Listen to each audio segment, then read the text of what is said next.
Like many other subjects which are under more or less constant analysis, there are numerous misunderstandings. European alchemy is not of great antiquity, and the rumors about its roots in the mysterious past are highly symbolized.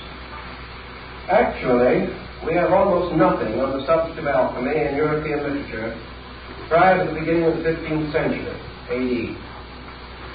And nearly all of the so-called earlier works are backdated. That is, they were prepared and printed after the year 1500, but with fictitious dates of an earlier period added to them. There is very little of alchemy in the incunabula printing of the first 50 years of printing, between 1445 and 1500.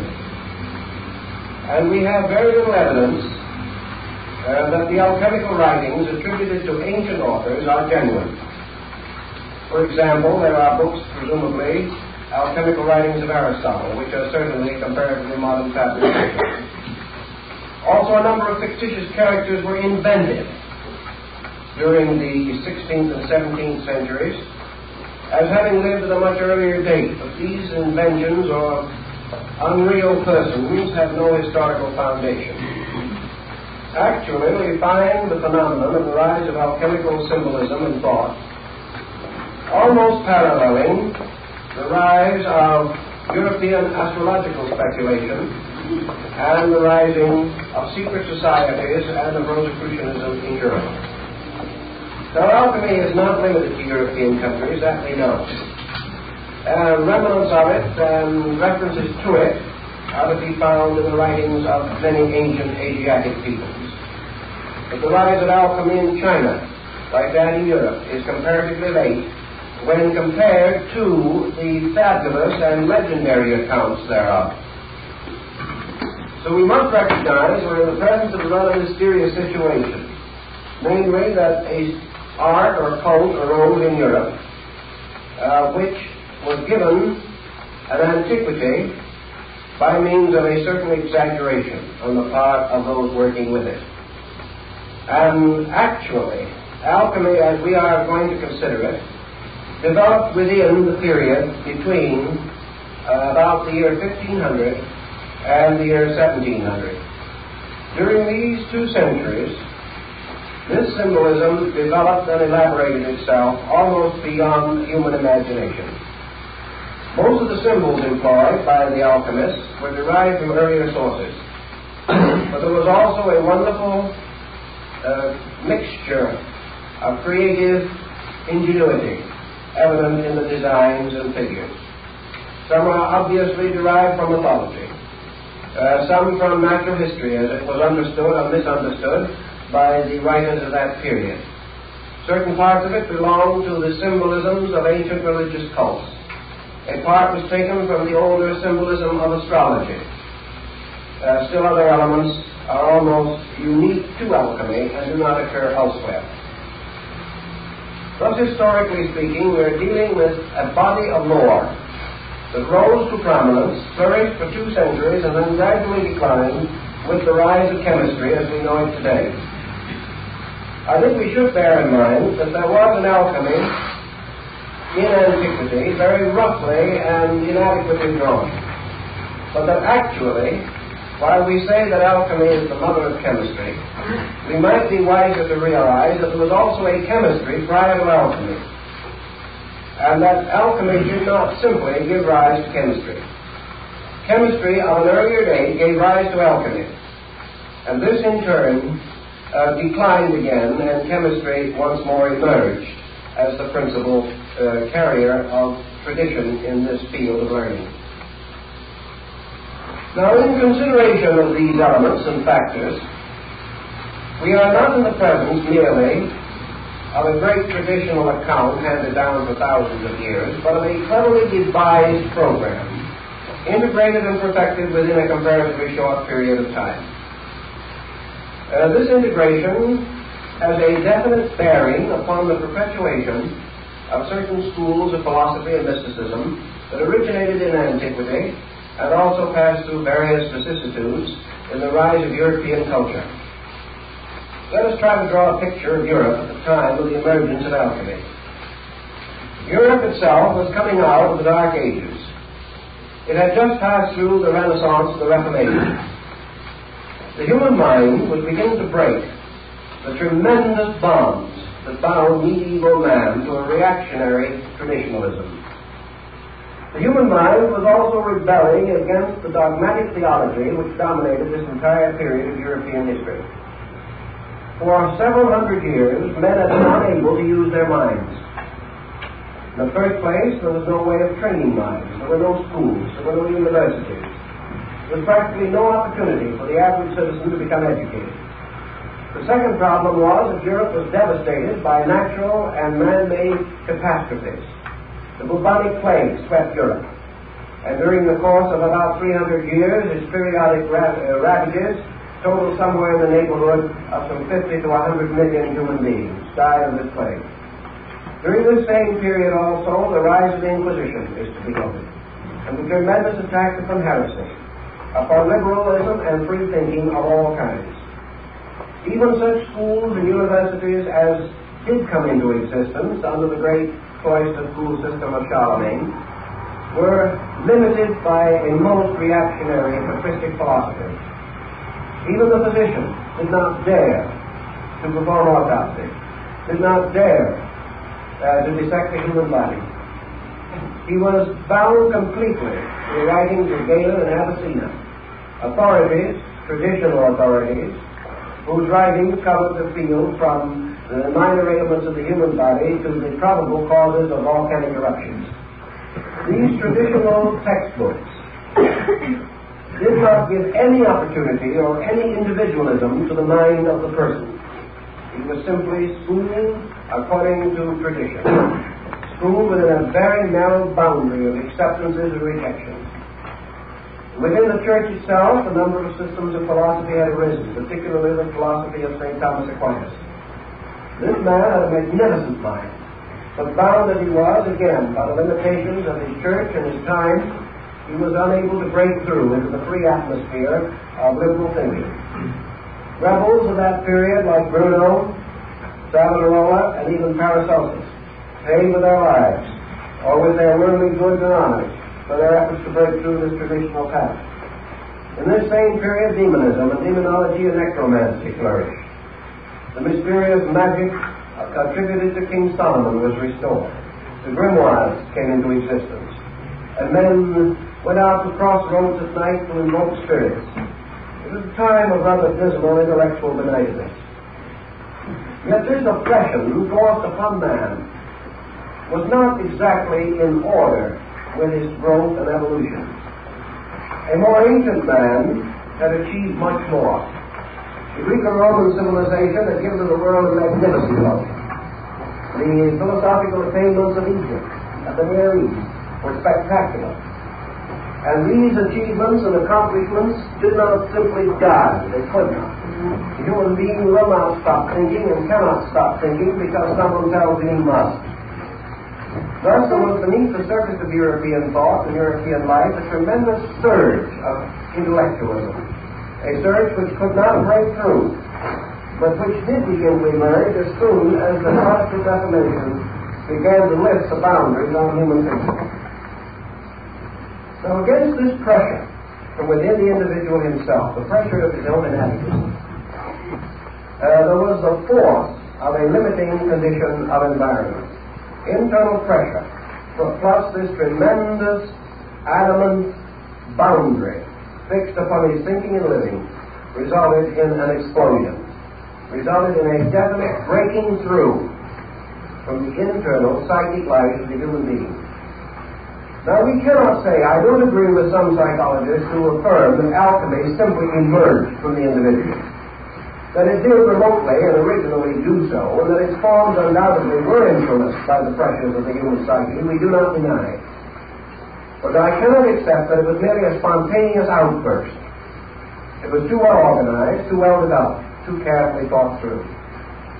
It is far more reasonable and likely that it represented a new appearance of a tradition struggling to restore its own place as a leader in the intellectual life of the human being. Now we know, as I have told you in other lectures, that after the Crusades, the returning Crusaders and the Templars and many other groups brought back to Europe a great deal of wisdom from the Near East. Also the rise of Moorish culture in Spain resulted in a liberation of the human mind and a return of lines and departments of knowledge hitherto long removed from European civilization and culture. We know that all through this transition period, secret societies, originating in antiquity and perpetuated quietly but strenuously by certain individuals, did move beneath the surface of European life and politics. These societies, striving for survival and also for their major purpose, which was the liberation of the human mind, continued to operate quietly but effectively, as we know from the stories of the troubadours, the guilds, and many other groups. Now, as far as it is possible to determine, alchemy was devised as a means of perpetuating a secret kind of knowledge under the symbolism of chemistry. Now, why was chemistry chosen? Let us reply by asking another question. Why did the Dionysians and later Masonic organizations use architecture for exactly the same purpose? In other words, we know that the Dionysians believed that the building of a temple was a symbolization of the building of society and of the human soul. But at a time when it seemed advisable to move in secrecy, the active properties of the esoteric law were concealed under appropriate figures and devices. And just as the building of Solomon's temple came to mean the building of human society, so the transmutation of metals came to mean the transmutation of the personal and collective life of humanity. The symbolism was adroit because the alchemist had hit upon a basic truth, namely that all departments of nature can be brought under one general pattern, and any science thoroughly understood is a key to nearly all other forms of learning. Thus in alchemy, the entire weight of an important philosophical system was trusted to chemistry and chemical symbolism. We may say that this was suitable and proper for the reason that against this symbolism there was no well-integrated body of opposition. Had these philosophers revealed themselves as philosophers, they would have been persecuted. Had they advanced their ideas on a religious level, they would have been executed. Had they attempted to develop psychological training, they would probably have fallen victim to the Inquisition. But as chemists, they had several appeals. First of all, medicine and the chemical sciences were accepted by theology. They were accepted as necessary. And the Church had no direct opposition to the advancement of medical science. It did not encourage it particularly, but it accepted it. The second thing is that this symbolism strangely intrigued the covetousness of the human mind. During the rise of alchemical symbolism, many princes, powerful leaders of both church and state, hired and maintained alchemists and carried elaborate research programs because alchemy promised to transmute base metal into gold and to discover the universal medicine and the elixir of life. And there wasn't a rogue in Europe who didn't want to live longer. And there wasn't a king in Europe who did not want additional funds in the treasury. So the appeal to the cupidity and the selfishness of mankind helped to protect the alchemist from persecution. He had hit upon a wonderful formula. And even though he did suffer to some degree from the greed of princes, still for the most part he was catered to and pampered. And we remember the Street of the Gold Makers in Prague, in Czechoslovakia, where a whole colony of these alchemists worked together for a number of years under the princes of Bohemia and other royal patrons. Now, it must have been rather interesting to realize that these alchemists were supported, maintained, and nursed along by the very tyrants who alchemy expected to eliminate. But it was only timely to carry the step as we must by degrees. Now we have many hints, for example, that alchemy was a well-integrated kind of chemical guild, just as the tailors and the shoemakers and the various guilds were a closely integrated body with their obligations, with their trade union patterns. So the chemists formed a guild, and the great guild of the chemists gradually turned into the guild of alchemy. Now let us take another parallel to this, because I think it is helpful to us, and we want penetration as well as coverage. I have made considerable research on the activity of architectural guilds in Europe during the period of the great cathedral builders, and we've come across a number of very interesting facts. When a great community or a powerful prelate of the church was resolved to build a cathedral, it was a great undertaking in those days. And if you visit the marvelous cathedrals at Chartres or Notre Dame or one of the wonderful churches in Florence, Verona, you will realize how great an undertaking these cathedrals really were. The local villages, of course, could do very little, because at that time the village around the cathedral was just a little mass of huts, practically, around this magnificent building. Even today, the cathedral towns of Europe can be seen for miles, but only the cathedral, standing what appears to be alone, but actually surrounded by the low buildings of the citizens. When the time came to build a cathedral, the designer, the architect, or the sponsor, let it be known to the wandering journeyman. Perhaps in town at that time there was a carpenter, or one or two stonemasons, who passed through on their apprenticeship. These were told, and in 3 months all Europe knew. These wandering journeymen, traveling from place to place, told everyone along the way. They in turn told everyone else that they met, and so on. And so in 3 or 4 months, the whole of Europe knew that this great building was contemplated. As a result of that, qualified workmen in all of the lines naturally involved in such a project began to congregate.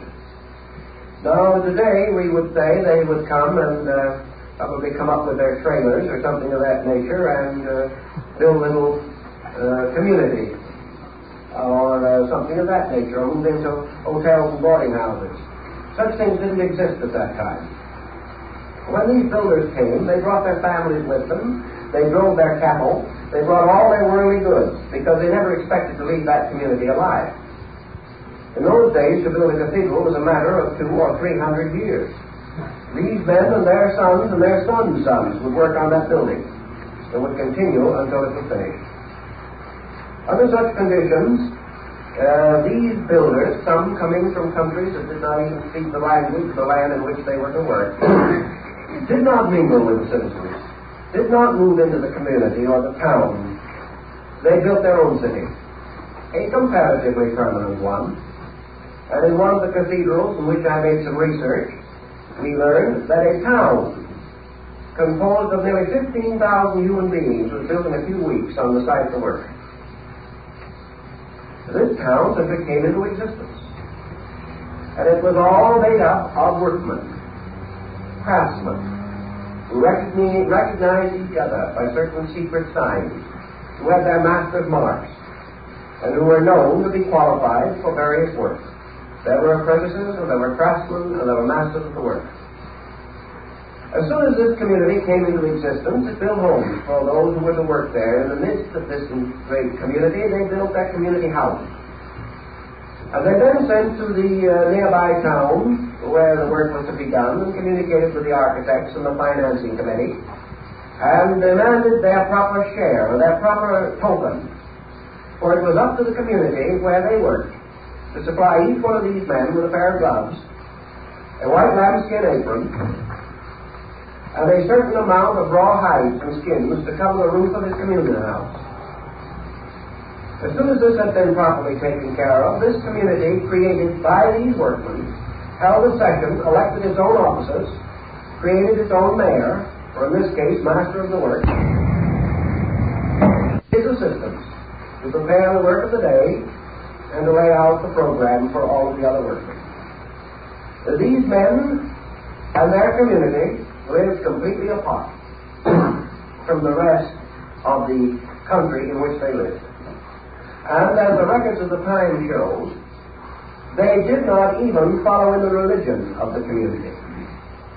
These people had their own religion, and several early fathers, writing of these communities of builders, shook their heads sadly over their quills and said that we think that some of them were not as good Orthodox Christians as they should have been. It's quite possible, because from the Near East came men who worked in silk and fabrics, came cutters of stones and gems. From North Africa came men skilled in design and artistry. From Bulgaria, Romania, from the great Slavic states, from all parts of Europe they came, Christian, Muslim, Jew, everything you can think of, but all bound together by the great guilds into which they had been initiated. These guilds created their own world. They created their own cooperatives. They had their own ways of taking care of the widows and the fatherless. They took care of their own sick. They brought their own physicians. They did everything, and they created a form of government which we call today democracy.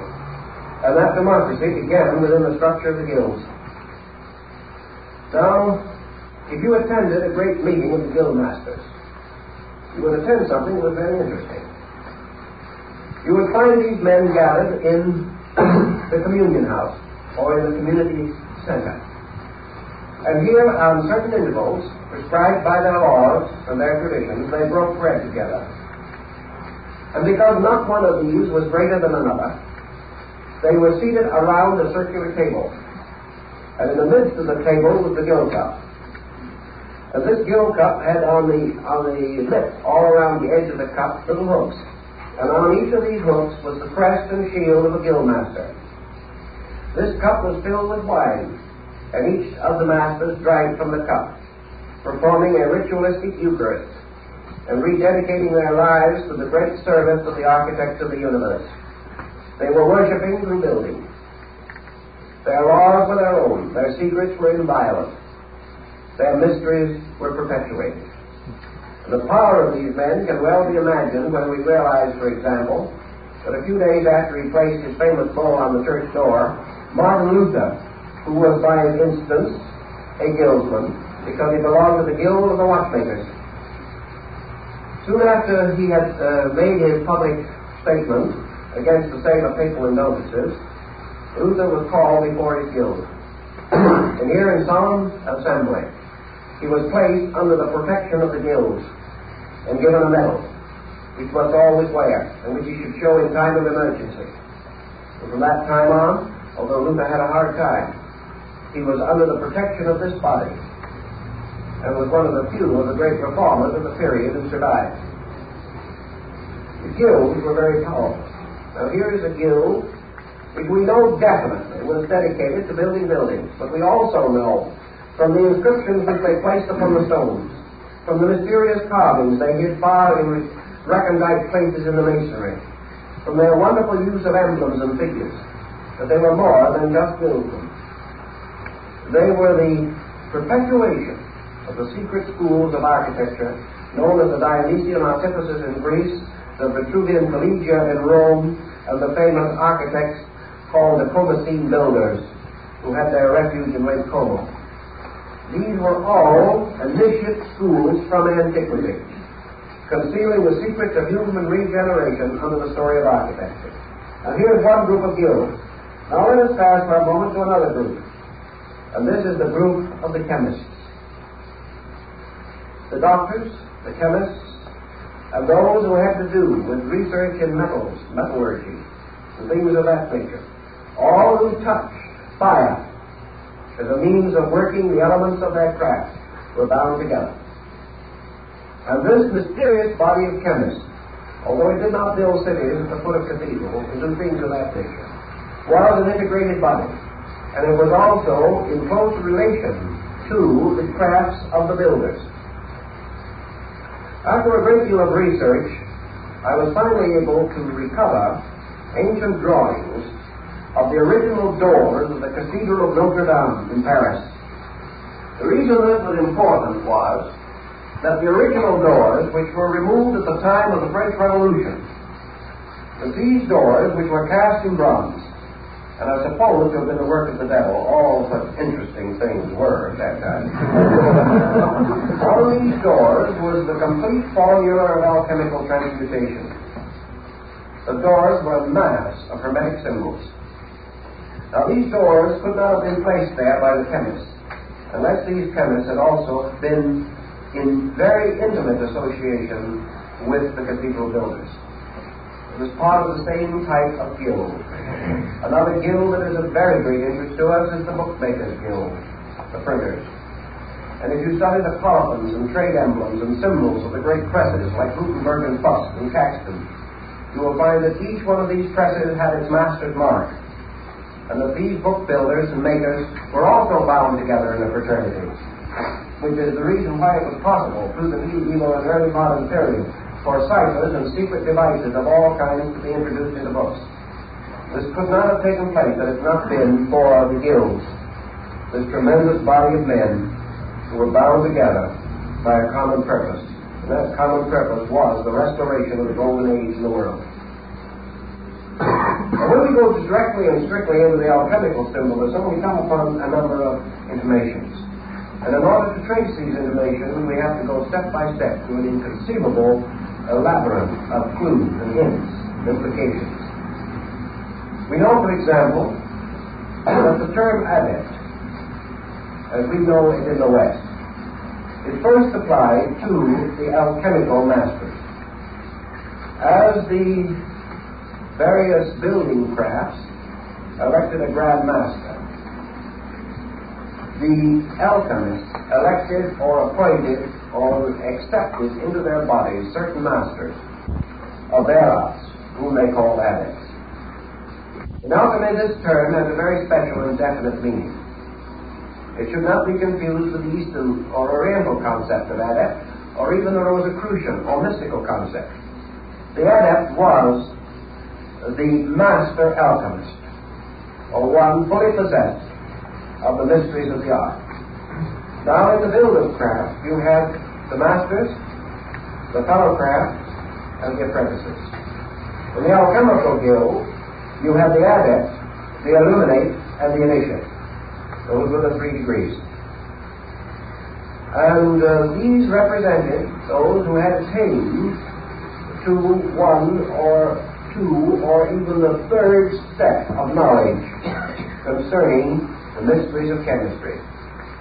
The adepts gathering together in the performance of their equivalent to the master builder's Eucharist, gathering around the great gill cup, which in this case was the wonderful alembic of alchemy, also appointed their ruler, who was called the Adept King.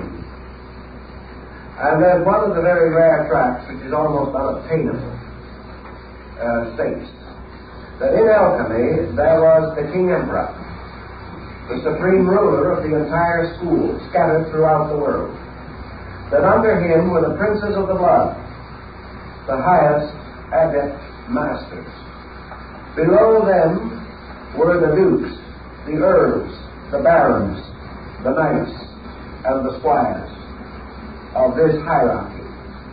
And therefore it was customary to refer to a certain alchemist as a duke or as an earl, depending upon his place in this great, mysterious empire which existed in a strange dimension extending through all other empires and binding them together by a strange level of traditions. Now, material relating to this, as I have said, is exceedingly hard to find. We find a few references to it in Kunra, a very early alchemical master. And we also find references to it in a work called The Adepts in Alchemy, a very interesting and early work. But in wandering through one of the old libraries of Europe, I was able to find this manuscript. which perhaps comes a little nearer to some of this problem than we will find most anywhere else. And as far as I'm able to find out, this is the only copy of it that exists. And this is called The True Adepts, Illuminates, and Initiates of the Hermetic Arts. This is in the form of a kind of biographical glossary. It is almost in the form of a certain biographical who's who in alchemy. And from the first page of this, we learn the definitions as they were used within the body of the alchemical school. The term adept is properly applied to one who has learned the great work and who has performed it. That is the proper term for an adept. The term illuminate or illuminist is properly related to one who has experienced the mystery of the work, but does not know how it is performed. This is a rather curious differentiation. The term initiate is one who has achieved to the knowledge of the method, but has not performed the work. Now this is the way in which the guild of the chemists was divided. Following this is a list, prefaced by the fact that it must always and ever be remembered that there are false adepts, false illuminates, and false initiates, but that the genuine ones can be determined only by those who have the knowledge to investigate the secret marks and symbols. Then we have here a list of the adepts of the school, both imaginary and historical, and also the degrees of their development within the school. We learn from this book, for instance, that according to the alchemical tradition, Moses was an adept. We learn that Solomon was an adept.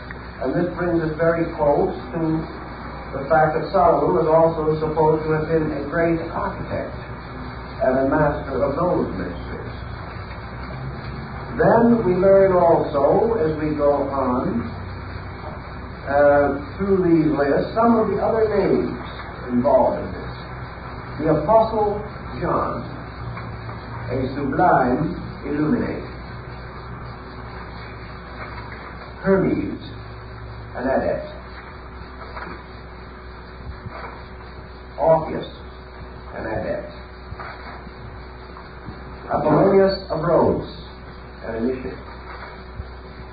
Homer, an initiate. Ptolemy, an illuminate. Virgil, an initiate. You can go right down through this book, and you will find all of the principal names and their ranks in the school. We also learn that Avicenna was an initiate. Albert the Great, Albertus Magnus, was an adept. St. Thomas Aquinas was an initiate. Roger Bacon was an initiate. Raymond Lully was an adept. I won't try to read them all because many of the names are not particularly important to us now. But this work carries on through all of the different steps of alchemy, pointing out that these different teachers, masters of the schools, were actually bound together in a pattern.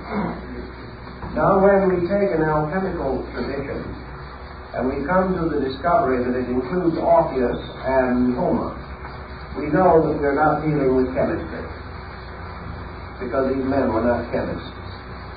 We were dealing with an esoteric system of which the alchemical schools in Europe were comparatively recent development. Virgil, an illuminate. Michael Meyer, an initiate. One of the interesting things we find as we go along through here is that a number of names that are a little better known to us are also to be found as we go near the end of the list.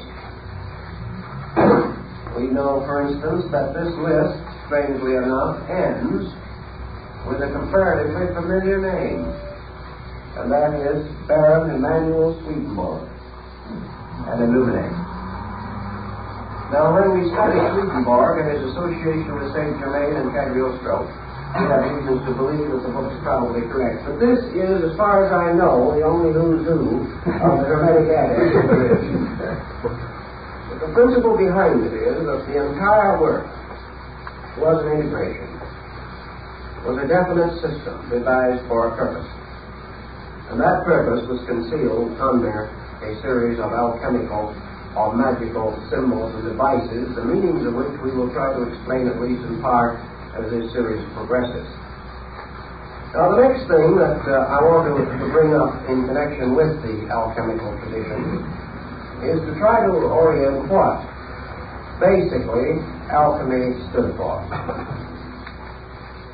Generally and broadly, we know what it meant. We know that by transmutation was implied regeneration. We also know that the symbolism of alchemy was exact. Why? Because it was based upon an exact science, chemistry.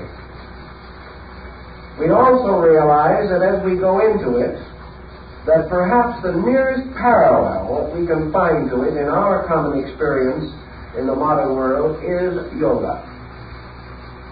In other words, alchemy was an esoteric discipline. It was a discipline based upon an exact science of human regeneration.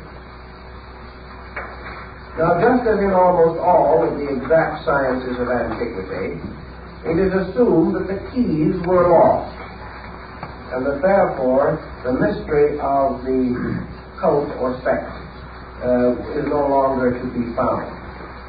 This I question very greatly. The second point that I think we should try to realize and understand is that the alchemists were not only interested in the regeneration of man, but in the restoration of the philosophic empire, as established in the concept of Plato. This restoration of the philosophic empire was to be undertaken by a broad political program. So alchemy penetrated and permeated practically every political and social state of the world, extending as far as China, throughout India, throughout the Near East, and even extending into the Central and South American areas of the Western Hemisphere, where chemistry had reached a fairly high degree of proficiency. Around the alchemical speculation, as it is, we have developed a great number of overtones. And these overtones can best be understood by reference perhaps to some of the alchemists themselves. Following this list, and only using approved members of the Becker group, the aristocrats of the order, we find, for example, that certain alchemists are more reliable, more careful, and obviously more informed than others. Among the best and greatest informed of these adept alchemists was Raymond Loewy. Another one highly proficient in skill was Bacillus Valentinus, monk of St. Benedict. A third very highly efficient one was George Ripley, the English chemist. And then fourth, equally at least recognized and remembered for his important contributions to the subject, was Michael Sendivogius. These were among the great names in alchemy. Therefore, when we read them, taking a work such as The Triumphant Chariot of Antimonium by Basil Valentine, we come always upon lines like this: Woe, woe, woe unto the gold makers. And another line in Ripley which says that whoever believes that the transmutation of physical metals is the end of alchemy is a fool. All these things are tossed in. Very little is made of them, because at that time it was advisable to unveil the secrets too completely. But the alchemists themselves have left in their published and outer writings irrefutable proof that they were not to be considered merely as chemists, that they were to be considered as the instruments of a secret purpose and art, and that this art they had inherited or brought down from a remote antiquity. The alchemical symbolism itself was very recent, but the method or mystery behind it was very old. The second and another important point is that the alchemical tradition moving into Europe Christianized itself intensely. But this Christianization was no part of its original symbolism. Gradually, therefore, we find the introduction of Christian figures and symbols into the alchemic arts. But wherever they are used in a purely alchemical sense, not in the sense of theology. Just as the mystical symbols of astrology and magic used by Bede were not to be used in the magical and astrological sense, but in a purely mystical sense, a matter which has been of considerable concern to students of the subject. One of the names associated with early alchemy was Paracelsus von Hohenheim. This great Swiss physician tells us that he was initiated into the mysteries of the spiritual art of chemistry by masters of this art in Constantinople, and that it was among the Muslims that he gained his first great knowledge of the secrets of transcendent chemistry. In all probability, he studied with the dervishes and other Eastern groups who had under another symbolism, the symbolism in some cases of music or song or poetry, had come to the same as did the famous troubadours and the Pliard of Ronsard in France. All of these groups were bound together. Dante's Inferno was not intended to be a literal description of the netherworld. Milton's Paradise Lost was not intended merely to be a story based upon a great religious fantasy. These things were tied together. They were part of a pattern. And if you had the key, you could unlock the pattern. If you did not have the key, it remained hopelessly a mystery to you. But to possess the key was to have a knowledge of the transcendental arts and all that they imply in the system of alchemical speculation. Two names I'd like to mention specially connected with the problem of alchemy this evening. One is the French alchemist Nicolas Flamel. The story of Flamel is almost unbelievable. He was a poor man who made his living by writing documents and acting as a notary. In one of his experiences wandering around, he found a mysterious book, which was called the Book of Abraham the Jew. This book was written upon tablets of some mysterious fiber-like substance, and it contained only a certain number of leaves, and on these leaves were the entire formulas of the transmutations of metals. Flamel studied these leaves very carefully for a number of years, and finally hit upon the formula. And as a result of having found the formula, he built a number of institutions for the poor, orphanages and churches and chapels in France, and finally caused the entire formula to be carved in beautiful designs upon the arches of the Church of the Innocents in Paris. When I was in Paris just before the war, I went in search of the Church of the Innocents.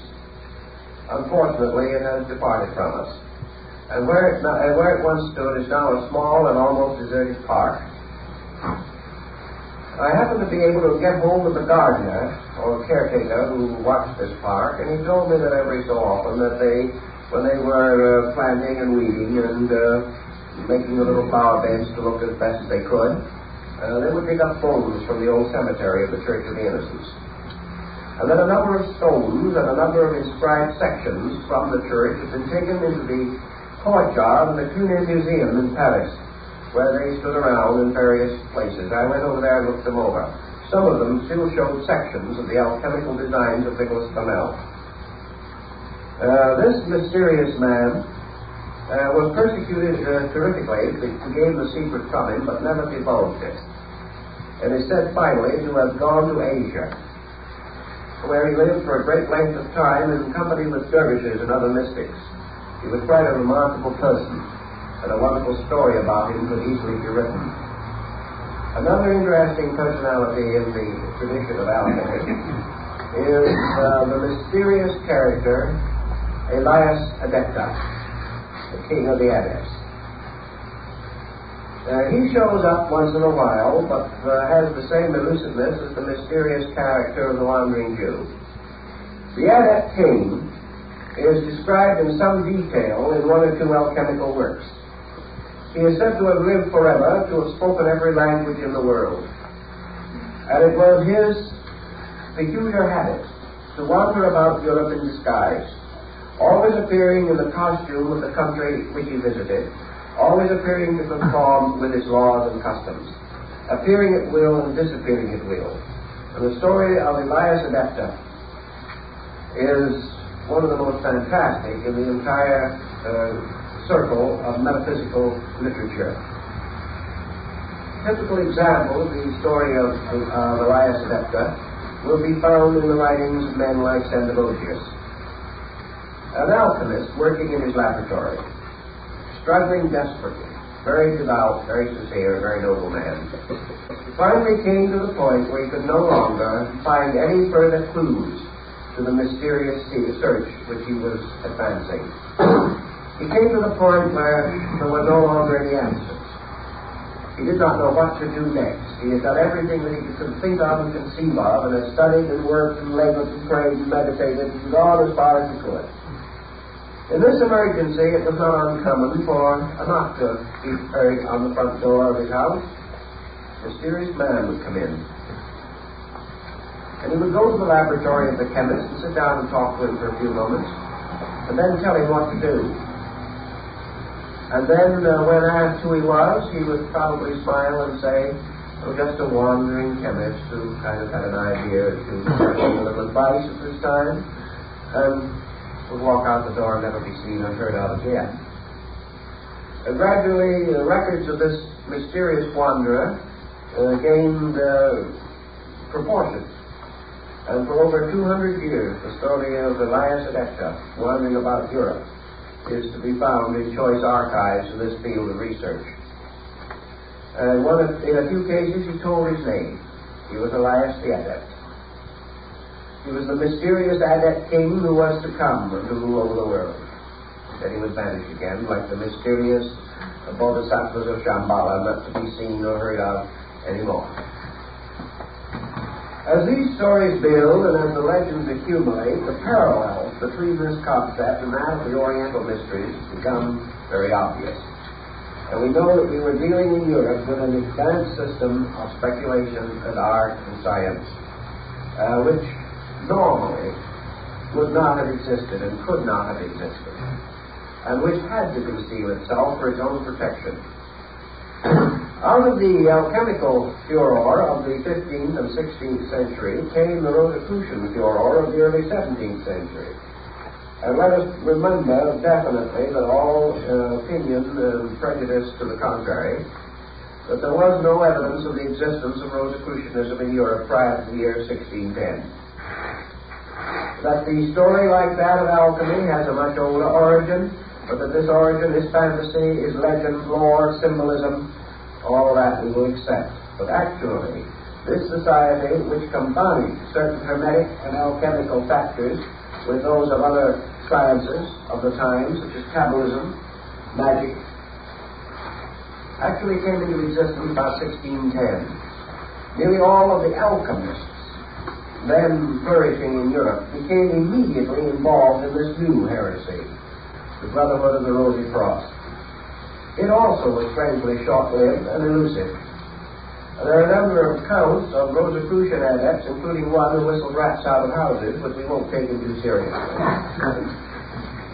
In the first 10 years of Rosicrucian excitement, after the publication of the Fama and Confessio Praesolitatis, about 900 books were written dealing with the subject by persons who knew nothing about it whatsoever. Many of these books were in the form of open letters, published at the expense of the author, in stating his own qualifications and asking a brother of the society to contact him in some way. because he had no way of contacting the society itself. Naturally, most of these letters and open epistles were ignored. No one has ever been able to find out who the dominant persons were behind this movement, any more than that of the original alchemy. But that they all sprang from a common root, that they all had certain works in common, we cannot doubt. That they fulfilled a very useful function in the unfoldment of the European mind is also quite definite and evident.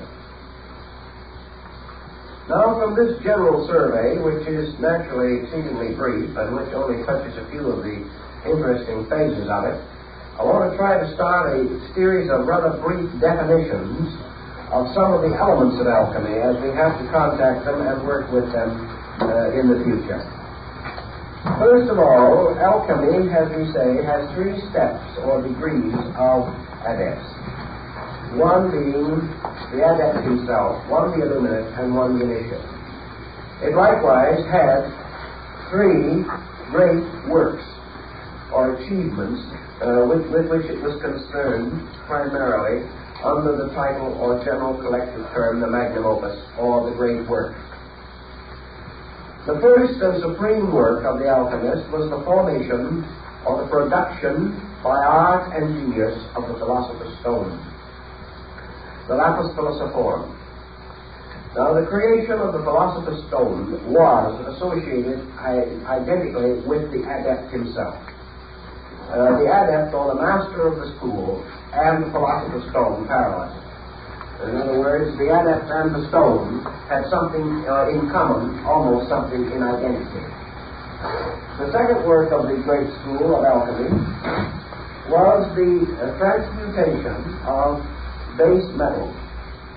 This, the formation of physical chemistry for the production of synthetic minerals and metals, was associated with the third step in the cycle, namely the initiate. In other words, the initiate was the transmuter of metals. The illuminist, who was between these two, was identified with the search for the universal medicine. So we have the three steps in relationship to the three grades. The creation of the stone being the work of the adept, the discovery of the universal medicine being the work of the illuminate, and the transmutation of base metals being the work of the initiate. These three then represented the keys to the works of the grades, or differentiated the labors of the three classes or orders of alchemists. The transmutation of base metals into gold was the work of science. The creation of the universal medicine was the work of philosophy. The casting of the lapis philosophorum, or the great stone, was the work of religion. Thus, religion, philosophy, and science were the three grades, as in almost all of the great mystical things, schools and systems.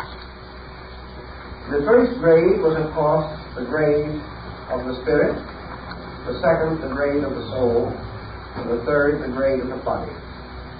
Thus, the body was the transmuter of minerals, the soul, the discoverer of the medicine, and the spirit, the precipitator of the stone. Von Welling, the great German adept, gives us a very definite series of definitions, indicating that these accomplishments conceal the rituals, rites, and secret ceremonies of the grades, and that therefore, under the heading, for instance, of the transmutation of metals, we have an interesting symbolism. The alchemist represented metals under usually 7 symbols. These 7 symbols being identical with the planetary symbols of astrology. Thus, for instance, lead with Saturn, iron with Mars, and so on. These were the base metals, and they were formed together in the form of a 6-point star composed of 2 interlaced triangles, and in the center a 7th point, so that the 6 points on the points of the stars and the 7th in the center constituted the 7 metals. Now, the alchemists also also drew this, as defined in the Septium Veum, in the form of 7 of these 6-pointed star patterns arranged in a circle like a wreath. In each one, a different symbol of a different metal was in the center, and the other 6 surrounded it on the points of the stars. Each one, therefore, told us the simple point that the alchemist himself made out, namely that each one of the metals contains all the others. Now, if we take the points of the metals and we change these into the 7 liberal arts and sciences, we shall then have a key to the great social reform of the transmutational level of alchemy. In other words, your 7 metals are the 7 departments of human society. They are the 7 arts and sciences. They represent the 7 races, the 7 continents, all of the great systems of septimism by which the world's life and progress are measured. Each of these contains within itself the seeds of all others. And the alchemist says that the seed of universality is within every particular of nature. Every atom contains all the rest. Every center contains an infinite circumference locked within its own essential nature. Also, the alchemist pointed out that every base metal contained within itself pure gold. Now, the amount of pure gold contained within any atom or any minute particle of matter might be so slight as to be practically beyond discovery.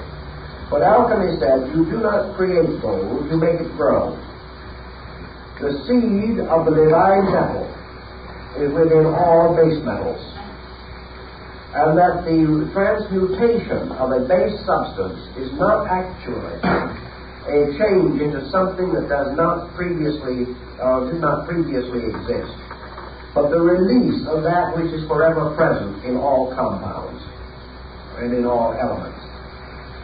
So that alchemy is the nourishing and the feeding of the seed of gold in everything.